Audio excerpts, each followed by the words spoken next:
estás? Viví en este lugar, un hombre afortunado.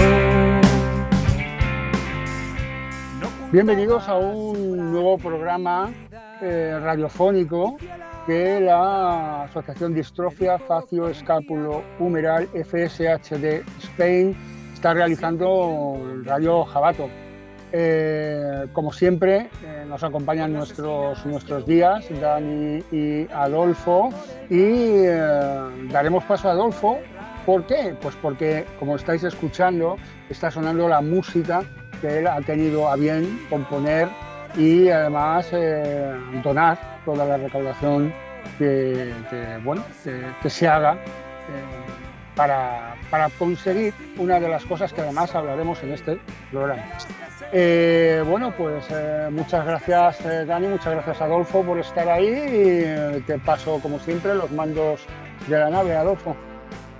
Pues muy buenas, Julián, muchísimas gracias por tu presentación como siempre, saludar también como siempre a Dani y hoy muy especialmente a Victoria Monteagudo, que es la secretaria de la Junta Directiva y muy involucrada en el tema que vamos a tratar hoy, que es de suma importancia para la asociación y para todos los pacientes y familiares de afectados, que como es el tema del registro de pacientes de FSHD, para el cual se está haciendo un gran esfuerzo y que ya está en marcha.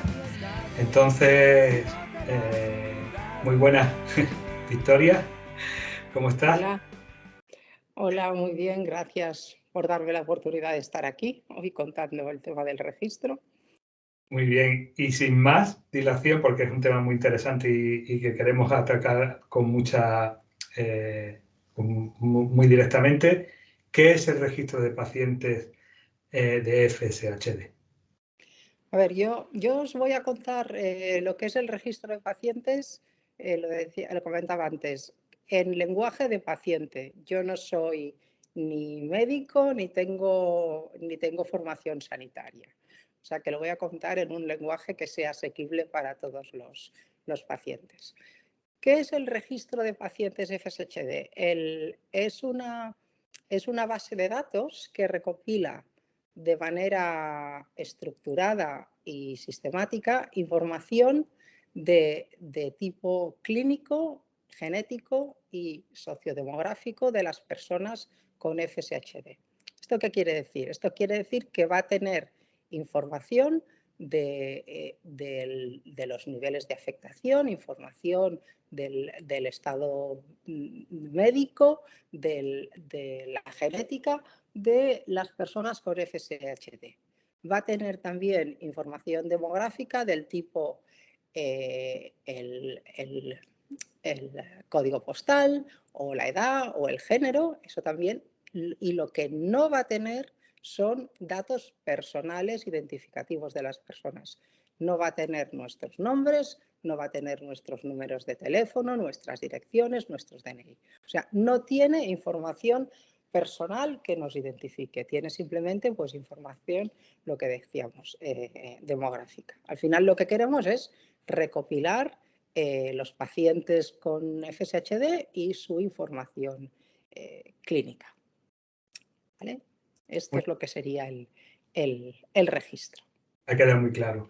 ¿Y por qué es tan importante contar con este registro? A ver, los registros de pacientes son muy importantes para las enfermedades minoritarias o enfermedades raras como la nuestra. ¿Por qué? Pues porque hay pocos pacientes afectados y mucho desconocimiento. Es muy difícil localizar a las personas afectadas de una enfermedad minoritaria y tener información fiable y actualizada de ellos. En nuestro caso, además, sabéis que la FSHD es una enfermedad que presenta mucha variabilidad y hay casos pues, asintomáticos o con unos síntomas prácticamente indetectables y otros casos pues, que pues, muy graves y que presentan una gran discapacidad y a veces incluso dentro de la misma familia. Entonces, cuando se combina que hay pocos casos y encima hay mucha variabilidad, eso hace muy difícil disponer de muestras de pacientes que sean significativas en número y que además sean homogéneas, que esto es lo que ayuda a la investigación. ¿Vale? Y, muy bien. ¿Y cuál es el origen del registro de pacientes? ¿Cómo nació? A ver, el tema del registro de pacientes nace, bueno, digamos que desde el inicio de la asociación, y esto Dani, que es más veterano que yo en la asociación, lo conoce bien, los médicos y los investigadores, tanto internacionales como locales, nos decían que para facilitar la investigación era muy importante disponer de un registro de pacientes. Entonces, nosotros estuvimos dándole unas cuantas vueltas para ver esto cómo lo podíamos hacer, hasta que nos dimos cuenta que era algo que, bueno, que nosotros como asociación no teníamos ni las capacidades ni los recursos para abordar, ¿no?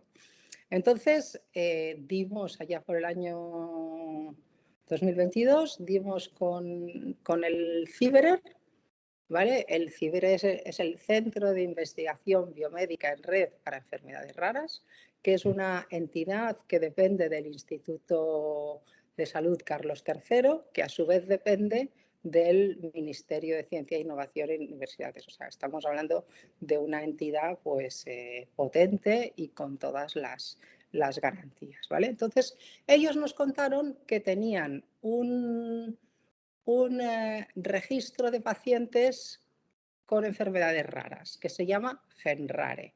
Entonces, lo que nos plantearon es hacer un subregistro dentro del GENRARE específico para nuestra enfermedad. O sea, un subregistro que sería el subregistro de la FSHD. ¿Vale? Entonces, bueno, la verdad es que se nos hizo la luz porque vimos que esa era una buena solución y entonces, pues nada, fuimos adelante, montamos un comité científico en el cual se integraron neurólogos reconocidos, estaba el doctor Antonio Vaquero también y estaba, bueno, pues Ana Isabel Álvarez, nuestra presidenta, como representante de la asociación. Entonces ellos, bueno, pues estuvieron trabajando durante un par de años para que eso fuese una realidad y entonces, así como en noviembre del año pasado, pues ya tuvimos en la plataforma informática del CIBERER nuestro registro a punto para que se empezasen a introducir los primeros pacientes. ¿Vale? Porque en nuestro caso, el registro nuestro es un registro que los datos los van a meter los neurólogos, no los pacientes. O sea, son los neurólogos los que introducen los datos en el registro. Entonces, el neurólogo lo que hace es, bueno, es sacar los datos de la historia clínica y llevarlos al registro. ¿Vale? Entonces, en las siguientes visitas que tú vayas haciendo al médico, pues irá actualizando el registro pues, con los datos nuevos de la situación que pueda haber cambiado. Muy bien, creo que Dani quería hacer algún comentario o pregunta, ¿no? Sí, a lo referente que ha dicho de cómo fue, ¿no? el inicio. Y yo recuerdo que justo desde el principio que se creó la asociación, o sea, uno de los objetivos principales era este. Y desde entonces se ha estado trabajando, como ha dicho ella, pensando la forma más práctica para hacerlo y es la base para poder atraer la investigación a nuestro país y que cuando venga una farmacéutica y diga, mira, necesito tantos pacientes con estos requisitos, esa farmacéutica va a ir preguntando a los hospitales y será mucho más fácil conocer ese rango de pacientes que necesitan. Eso es, digamos, una de las dos vías por lo que es súper importante para que ensayos clínicos vengan a España. Y la otra, que también es muy importante, es conocer mejor la enfermedad, porque al fin y al cabo va a tratar de conocer la historia natural de la enfermedad, porque cuanto más pacientes vayan sumándose, iremos viendo qué nuevos síntomas o qué nuevas afectaciones van a ir apareciendo, porque hasta hace poco no se conocía tanto una afectación de corazón, por ejemplo, y ahora se está viendo que hay pacientes que están empezando a tener problemas no muy graves, pero es verdad que sí se está viendo esa afectación. Y gracias a estos registros, pues conoceremos mucho mejor el fondo de cómo afecta, ¿no? A nivel global este tipo de enfermedad. Sí, y quizás esto me trae a la mente la idea que ya planteé también durante el Congreso, de la importancia también de que a nuestros familiares que no están pasando por consulta y que sabemos que tienen una afectación normalmente menor que nosotros, que todos seguro que tenemos en nuestra familia por algún asintomático o con afectación muy leve, que bueno, que vive al margen de la enfermedad, que se involucre también, que pase consulta y que se inscriba en el, porque ese dato, aunque a él no le afecte personalmente en su vida diaria, sí es muy importante para los científicos, para los investigadores y para la comunidad de afectados, ¿no? Y que puede ser de mucha ayuda, ¿no? Sí, sí, gracias a los dos. Sí, sí, realmente el objetivo, los beneficios que vamos a sacar de tener un registro tienen que ver sobre todo con la investigación, ¿no? Lo decíamos antes, con facilitar la investigación. Y hablamos de investigación en el sentido más amplio, ¿no? Desde el caso de los ensayos o investigación para encontrar nuevos tratamientos a, como decía Dani, pues conocer mejor las características de la enfermedad y su progresión y bueno, y aclarar temas que en este momento pues no se tienen evidencias, pues como determinados síntomas o determinados riesgos de padecer otra enfermedad por el hecho de tener FSHD, etcétera. Y luego esto al final también se traduce en más información para los médicos que nos tratan, o sea que al final también nos pueden tratar mejor. Y volviendo al tema como que comentábamos, de que son los médicos los que introducen los datos, esto al final no sucede de manera automática. Esto es algo que los pacientes tenemos que pedir, ¿no? Y al final nosotros somos los que le tenemos que pedir a un neurólogo que introduzca, que queremos formar parte del registro. Entonces, yo, cara digamos, a lo que tenemos que hacer como pacientes, no sé si me estoy adelantando alguna pregunta, Adolfo. Es lo que te iba a preguntar. ¿Qué tenemos que hacer cuando lleguemos a nuestra consulta de revisión o que pidamos la consulta expresamente para que nos inscriban? Muchas gracias. Yo os recomendaría una cosa incluso antes de esto. O sea, yo os recomendaría que entréis en la página web de la asociación y vayáis a un apartado específico que hay para registro y allí tenéis 3 tipos de documentos o de folletos.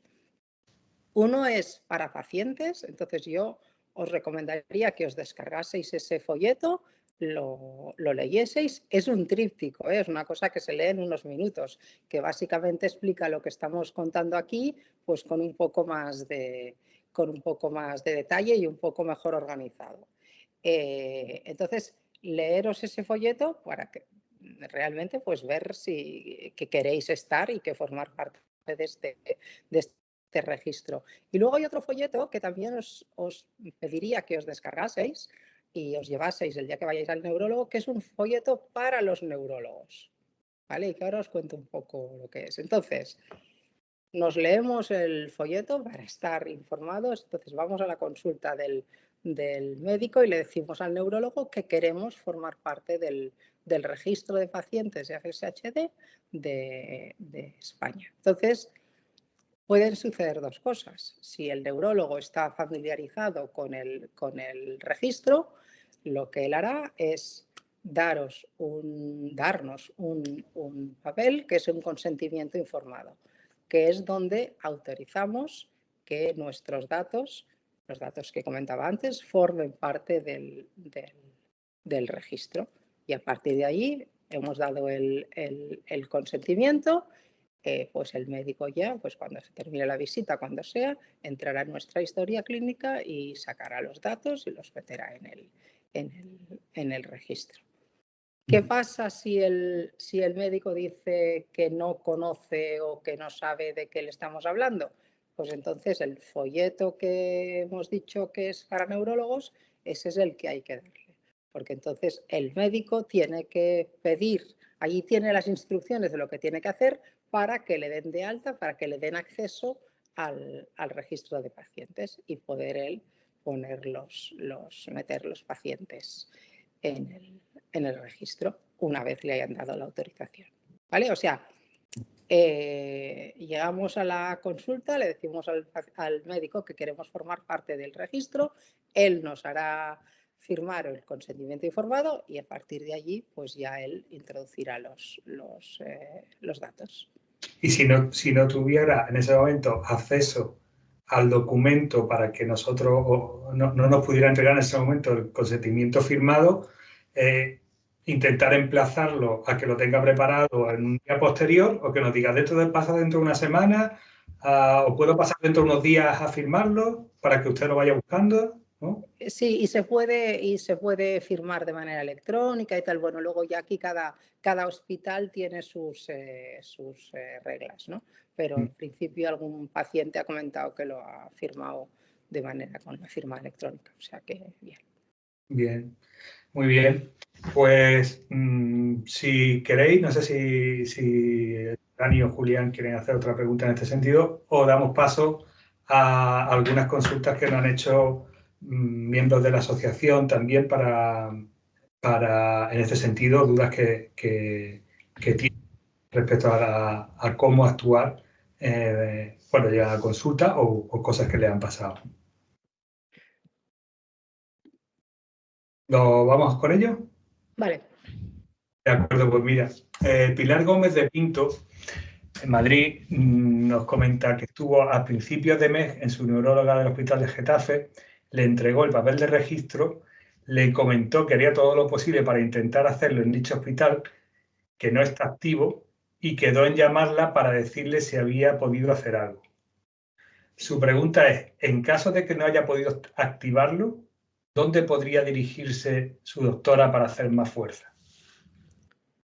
A ver, simplificándolo mucho, para que un neurólogo de un hospital pueda participar en el registro, tienen que suceder dos cosas.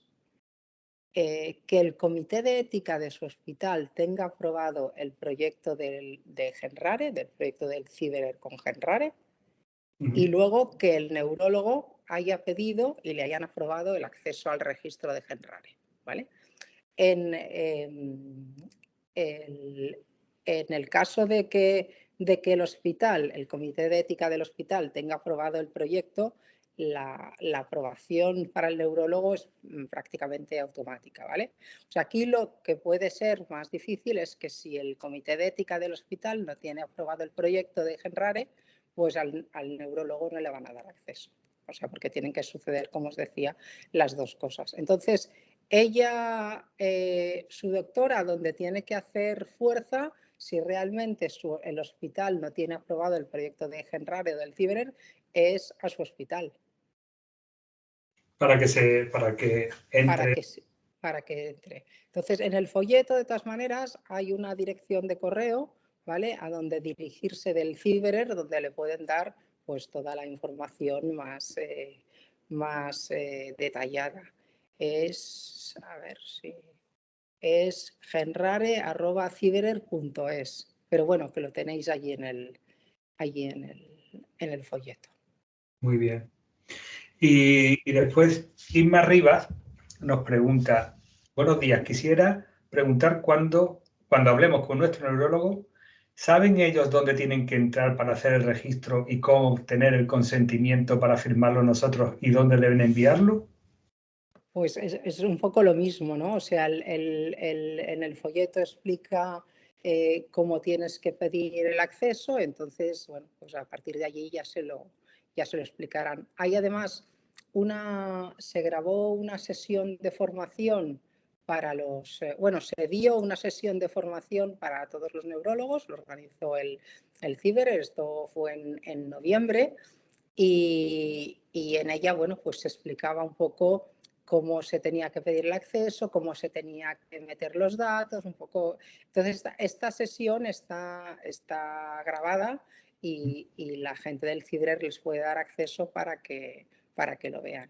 Pero al final lo que tienen que hacer es contactar con el CIDRER. Genial. Pues yo en ese sentido, si me permitís, voy a contar un poco mi experiencia de hoy, porque casualmente y muy oportunamente he pasado consulta con mi neuróloga hoy mismo y he tenido ocasión de solicitarle que me incluya en el registro de pacientes, ¿no?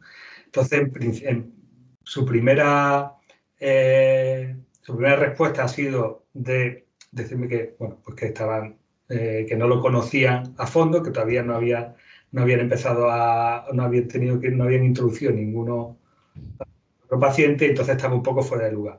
Pero conocía a Genrare porque en el hospital de se tratan y se introducen datos de otras dolencias, de otras enfermedades raras, y me dijo que en una semana, o me ha dicho que en una semana me pasará o que me avisaría para pasar a recoger el documento de consentimiento informado y firmarlo, ¿no?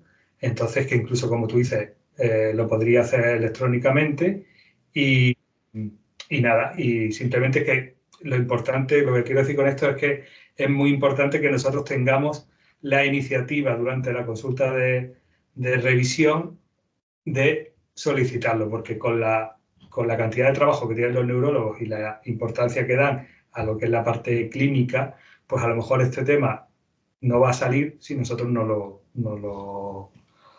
lo promovemos, ¿no? ¿Está bien?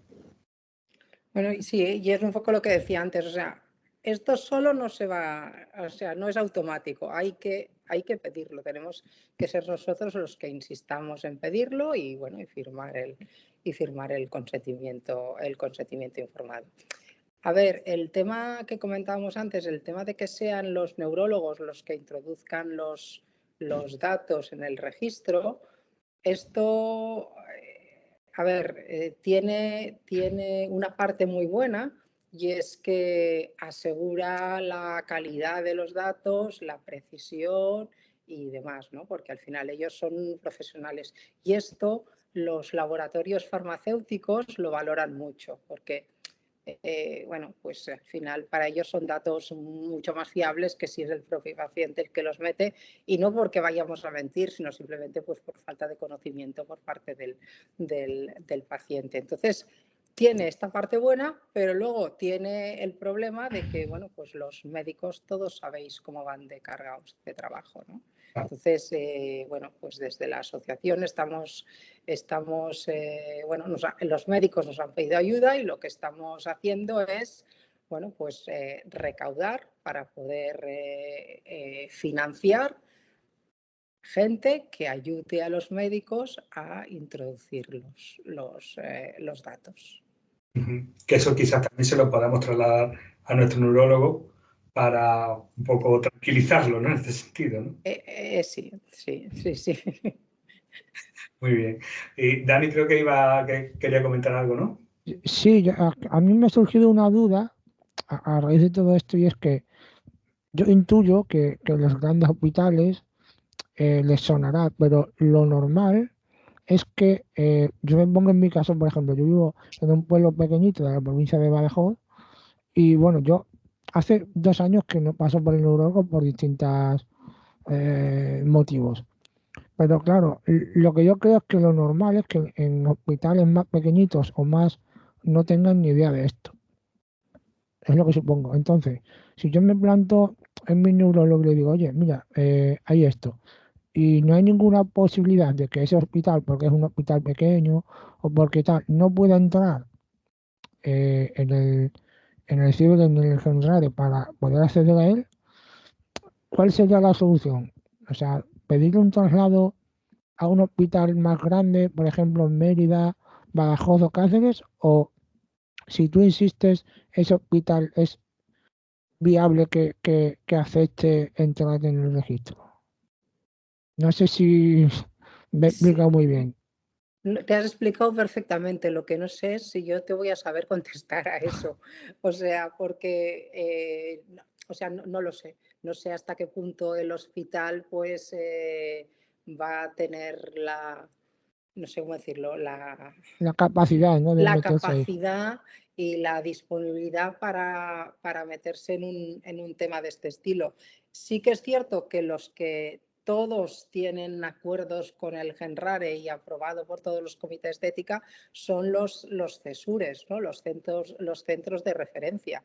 Entonces, bueno, pues una forma de hacerlo, y que no estoy segura de que sea muy práctica, no lo sé, pero es pedir una visita en un CESUR, que al final el CESUR sí que, o sea, todos tenemos derecho a ir a un CESUR, y allí sí que podrán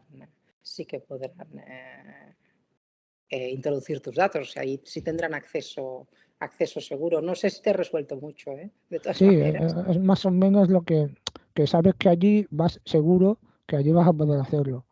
Porque es lo que digo, que habrá mucha gente repartida por España con hospitales pequeñitos que a lo mejor pues o ni les interese o ni tengan la capacidad para hacerlo.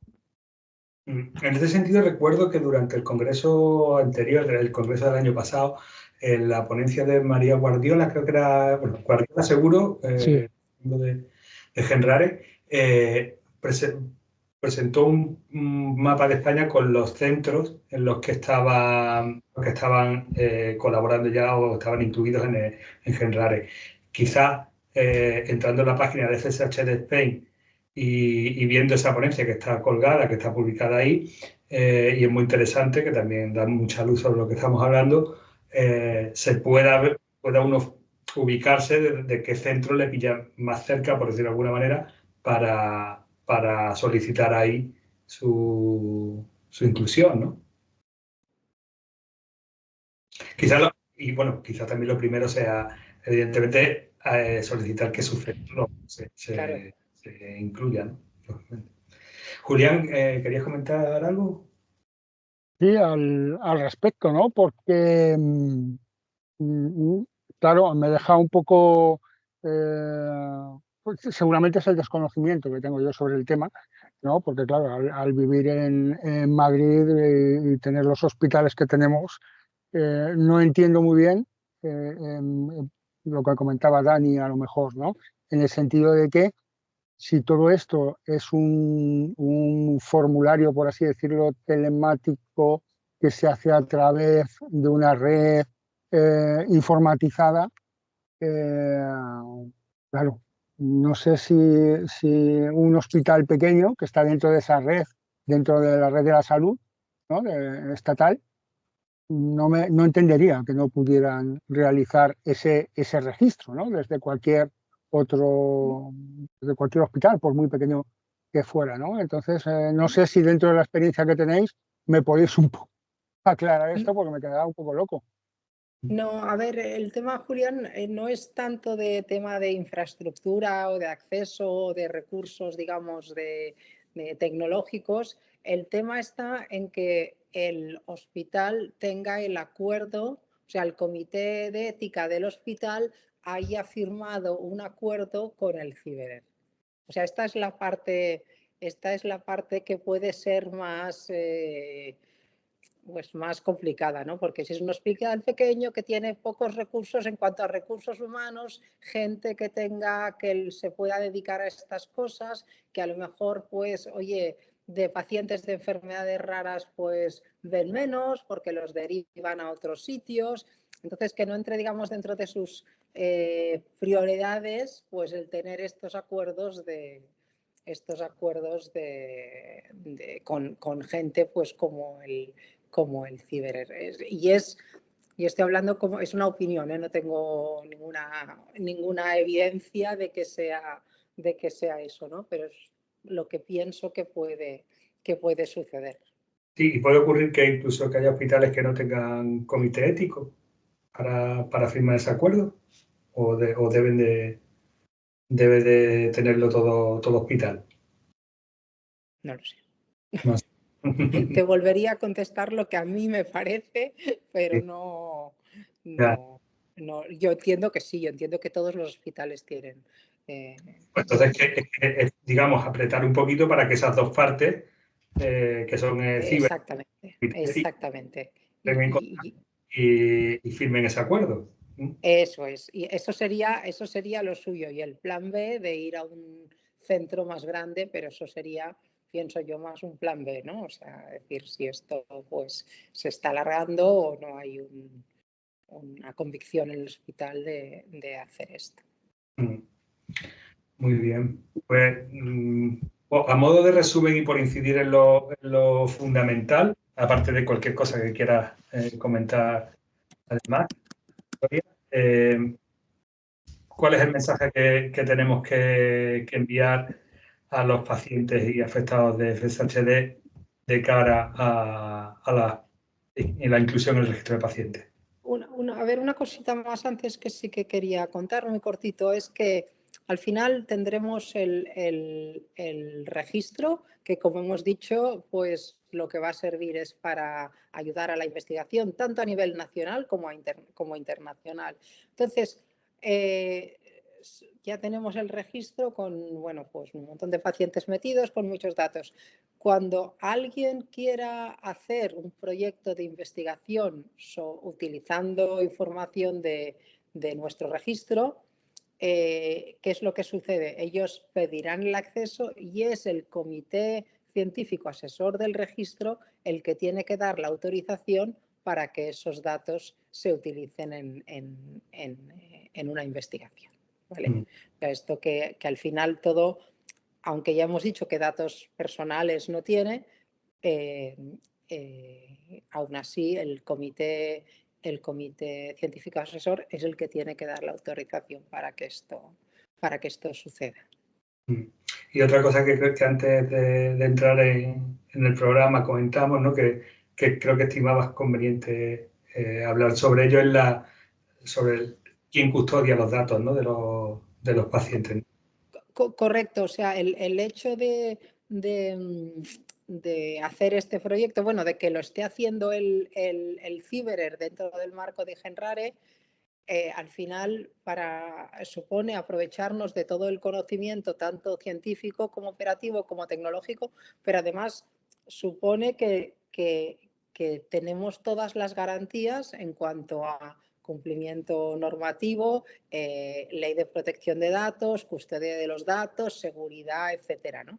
Porque al final hay detrás una entidad pues con que va a garantizar todos estos puntos, que es algo que eran, bueno, pues los temas que al final cuando intentábamos al principio del principio hacer algo nosotros, pues es que nos sobrepasaban, ¿no? Porque pensábamos, ¿cómo vamos a asegurarnos de que cumplimos toda esta normativa, de que custodiamos los datos con todas las garantías de seguridad, etcétera? O sea, y el hecho de que esté detrás el Ciberer, pues es algo que nos da todas las garantías, ¿no? Claro, porque puede haber quien piense, a lo mejor, o lo digo también por personas que tengo en mi entorno, que han podido pensar que es algo, el registro es propiedad de la asociación, y no, es algo, la asociación lo promueve, lo ha impulsado, pero es algo público, es algo que es de ámbito público o estatal, ¿no? Que no es, y con toda la infraestructura del Estado para dar seguridad a los datos y custodiar y cuidar de la privacidad, ¿no? Eso es, nosotros nos hemos preocupado de impulsarlo. El doctor Antonio Vaquero ha hecho una enorme labor en todo lo que ha sido la identificación de qué datos tienen que estar en el registro y cuáles no. Se ha consultado, con la ayuda del resto del comité científico asesor de aquel momento, se han consultado registros de otros países para ver qué se estaba haciendo en otros países. Se ha hablado con entidades internacionales que definen los estándares, TRITEN-MD, porque lo que queremos es que nuestro registro pueda formar parte de proyectos de investigación a nivel internacional, ¿no? Hablábamos de que uno de los problemas de las minoritarias es que hay pocos datos, ¿no? Entonces, ahí se ha hecho una labor muy importante. Entonces, como asociación hemos contribuido en eso, hemos ayudado a la difusión y hemos estado allí empujando y perseverando para que esto fuese adelante. Y ahora, bueno, pues estamos recaudando fondos para asegurar que podemos ayudar a los neurólogos a introducir los datos. Y un tema, hemos hablado de que en nuestra página web hay tres folletos. Hemos hablado del folleto de pacientes, hemos hablado del folleto para los neurólogos y hemos hecho un tercer folleto que es para donantes, y que aquí sí que animo a todos, que cualquiera que piense en alguien o conozca a alguien que pueda tener alguna predisposición a ayudarnos económicamente con una donación, pues por favor hacerle llegar el folleto para donantes, ¿no? Ahí está muy bien explicado porque es importante el proyecto y porque es importante que nos ayuden, ¿no? Entonces, y nos hace falta poder ayudar a los neurólogos, porque como comentabais, pues al final, a ver, todos lo sabemos cómo tienen las agendas. Entonces no hace falta que nos lo digan, pero les preocupa porque esto les va a ocupar un tiempo. Y bueno, pues pacientes con 30 años de diagnóstico como yo, pues al que le toque meter mis datos, ni te cuento, o sea, va a estar un buen rato. Entonces, bueno, pues nos hemos comprometido desde la asociación a ayudar en esto, y por eso estamos recaudando. Y bueno, pues si nos seguís habréis visto iniciativas de recaudación, eventos, un poco de todo, ¿no? Sí, yo creo que por insistir un poco en lo que estás comentando, es muy interesante la capacidad de acción que tenemos ahora después de mucho tiempo en relación con nuestra... Durante los que tenemos diagnósticos desde hace muchos años, nos hemos visto con las manos atadas de no poder hacer nada a nivel de tratamiento principalmente, pero luego en otros ámbitos, ¿no?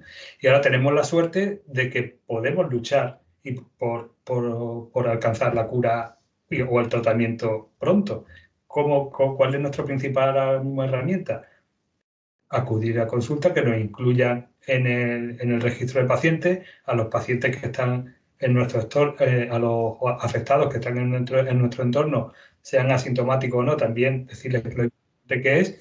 Y como tú has dicho, una vez en consulta también, pues solicitar, pues dejar un folletito o unos folletos allí para que la gente también pueda donar para este proyecto tan importante.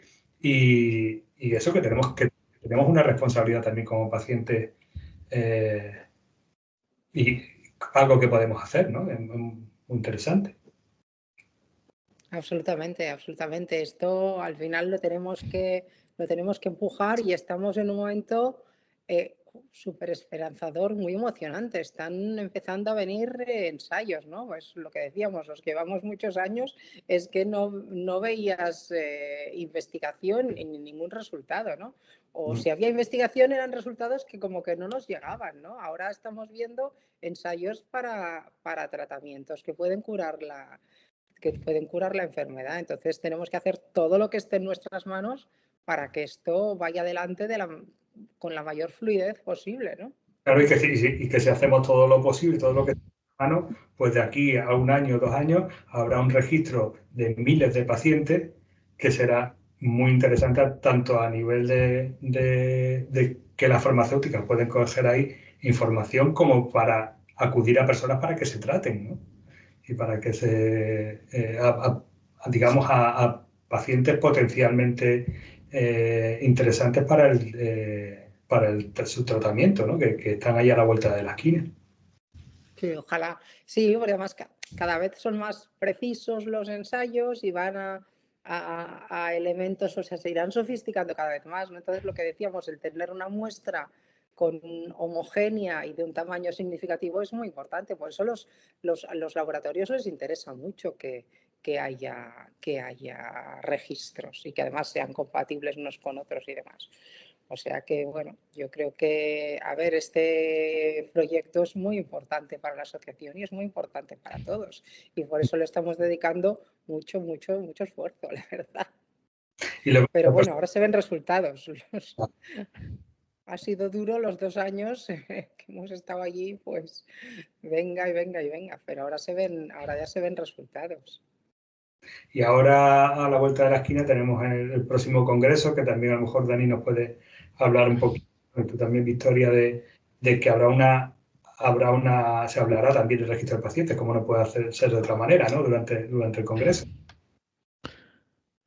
Sí, yo creo que al final la gente nos llamará pesados, ¿no? Pero es que tenemos que ser pesados cuando es un tema tan importante como este. Y hemos utilizado todas nuestras herramientas, todas nuestras vías para que toda la información llegue clara, porque es lo que decíais, o sea, esto lo tenemos que hacer nosotros, nadie lo va a hacer por nosotros, lo tenemos que hacer nosotros.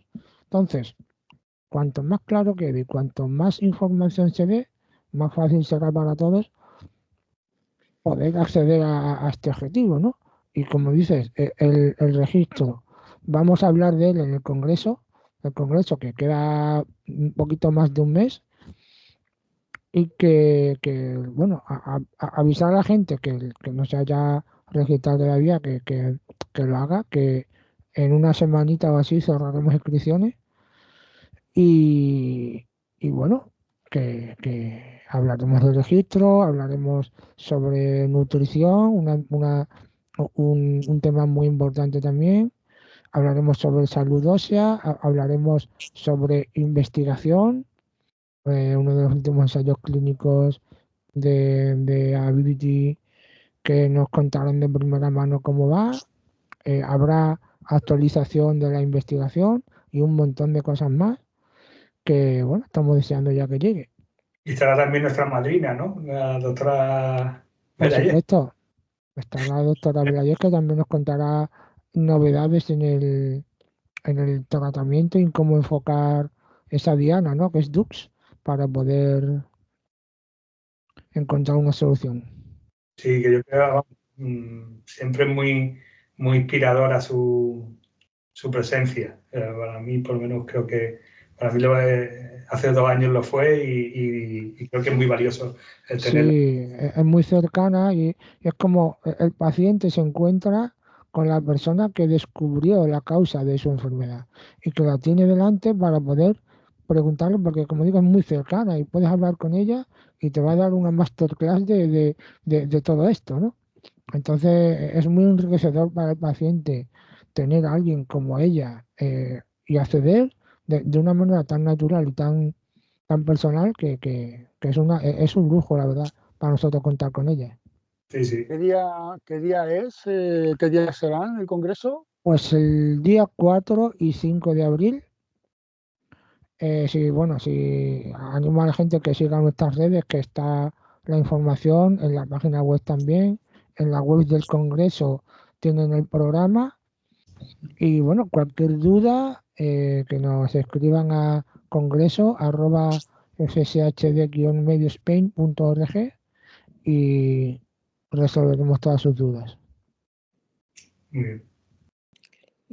Yo solo quería comentar, hemos hablado de, bueno, pues al final del éxito que ha sido el proyecto este del registro, lo que hemos hecho y demás, simplemente compartir que estamos siendo referencia, o sea, que otras asociaciones nos miran y nos preguntan y se interesan y de hecho hemos estado el fin de semana pasado en unas jornadas que organiza el Hospital de Sant Joan de Déu aquí en Barcelona para familias sobre enfermedades neuromusculares y se han presentado distintas asociaciones con distintos proyectos y nos han invitado a nosotros a presentar el proyecto del registro, ¿no? O sea, que ellos lo ven como una iniciativa interesante y que puede ser modelo para otras asociaciones también. Sí, sí. Bueno, pues yo creo que con esto hemos hecho un pedazo de programa, ¿no, Julián? Creo que muy completito, con muchos avances que, como ha dicho Victoria, creíamos que nunca se podían llegar a tener. Y mira, ahora mismo ya, ¿no? Estamos ahí con el registro, que tenemos ahí luz al final del túnel y eso anima mucho a la gente, ¿no? Ayuda a nuestra salud mental, que muchas veces nos hacía meternos ahí en una cueva diciendo a ver cómo salimos de esta, ¿verdad? Sí, yo creo que eso, que la parte, por decirlo de algún modo, espiritual, ¿no? O de salud mental, como tú dices, de encontrarnos satisfechos con nuestra situación dentro de lo que cabe, pues ha mejorado mucho, ¿no? Con este horizonte que tenemos por delante. Y como siempre, el animar a que la gente se asocie, porque cuando estás en una asociación no estás tan solo, ¿no? Como cuando te dan ese diagnóstico y te pierdes y dices, madre mía, ¿qué hago yo? Y lo primero que se te ocurre es irte a casa a llorar, ¿no? Y eso, estar solo es duro, estar sola es duro, y estar en compañía de gente como lo que hay en la asociación es una de las cosas más maravillosas que alguien con una enfermedad rara, ¿no? En este caso la nuestra, puede tener para sacarnos adelante. Eso es muy importante. Sí, por suerte hoy día estamos unos al alcance de otros, ¿no? Y esto cuando hace, digamos, pues aislados, ¿no? ¿A quién le cuento esto? ¿Con quién me va a entender? ¿O no tengo otras personas que me puedan decir también lo que sienten o cómo están manejando esta situación, ¿no? Y hoy día pues lo tenemos y hay también que valorarlo y sentirse agradecidos por ello, sí. Bueno, Totalmente. Sí, yo para terminar solo sí. quiero decir que sin registro no hay investigación y sin investigación no hay tratamiento. Que la gente se quede con eso y que esto lo tenemos que sacar entre todos adelante porque nadie lo va a hacer por nosotros. Que se metan en la web, que se lean los folletos, que se lleven su folletito a su neurólogo y por favor que hagamos fuerza entre todos porque, yo digo, esto es cosa nuestra, no de nadie más. Y que hay un apartado en la web del registro de pacientes en las que está toda esta información Exacto. está condensada, muy accesible y para que cualquiera pueda resolver cualquier duda a la hora de ser incluido, ¿no? Así es. Pues si el jefe me da permiso y no hay ninguna puntualización más, El jefe es Dani, ¿no? dice Bueno, que no. Muchas gracias. muchas gracias, Victoria, muchas gracias, Dani. Gracias. Pues a todos y a todas los que estáis allí al otro lado de este programa, al otro lado de los micrófonos o al otro lado de la pantalla, ya que estamos emitiéndolo también en YouTube para que las personas con alguna dificultad auditiva puedan poner los subtítulos, activar subtítulos y podáis leerlo. Y muchas gracias a todos y todas las que estáis allí. Por supuesto, muchas gracias a Victoria por estar, a Dani, jefe número 1, Adolfo, jefe número 2. Y como hemos dicho, hasta aquí el programa que la Asociación Distrofia Facio-Escapulo-Humeral está realizando en Radio Jabato. Y os dejamos con un tema que ya está sonando, ¿no? De Adolfo, en el cual, pues en Spotify, bueno, ¿dónde más pueden ver, escuchar esos temas y colaborar? En Spotify, en YouTube, en Apple Music, con todas las plataformas de streaming, está en Amazon Music y luego también para quien no esté suscrito porque muchas veces evidentemente no todo el mundo está suscrito a plataformas de streaming, en Bandcamp está totalmente gratuito, tanto para descarga como para escucha en streaming, ¿eh? La Bandcamp. Y además, decir que cuando entréis en la página de la asociación veréis todas esas personas también que están ayudando, ¿no? Como salsas, ¿verdad, Dani? Salsas, escritores y demás. Eso es. Muy bien, pues nada, a todos y todas los que estéis allí, los compañeros que están aquí tienen esa cosa que se llama vida y quieren disfrutarla también, ¿verdad? Así que nada, chao, chao, nos vemos en el próximo programa. Gracias a todos. Gracias. De ti me empiezo a enamorar, que eso me lastimará y que no me lo merezco.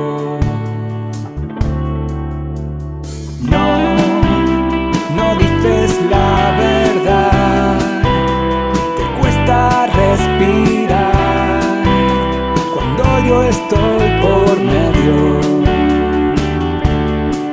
Y aquí nadie sabe lo que siento, cuánto te echaré de menos. Mal infierno.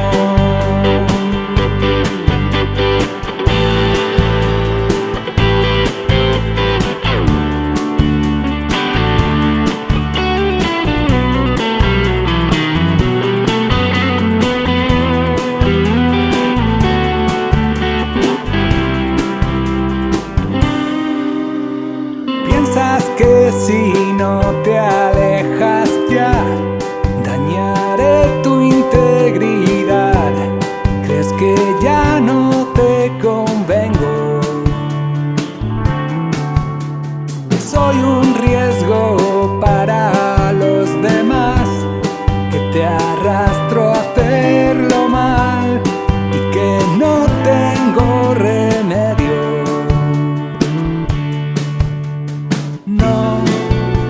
No sabes la verdad, me duele respirar, vivo en el desaliento,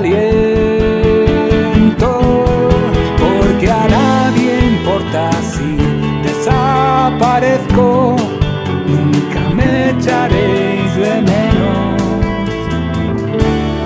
Mal infierno.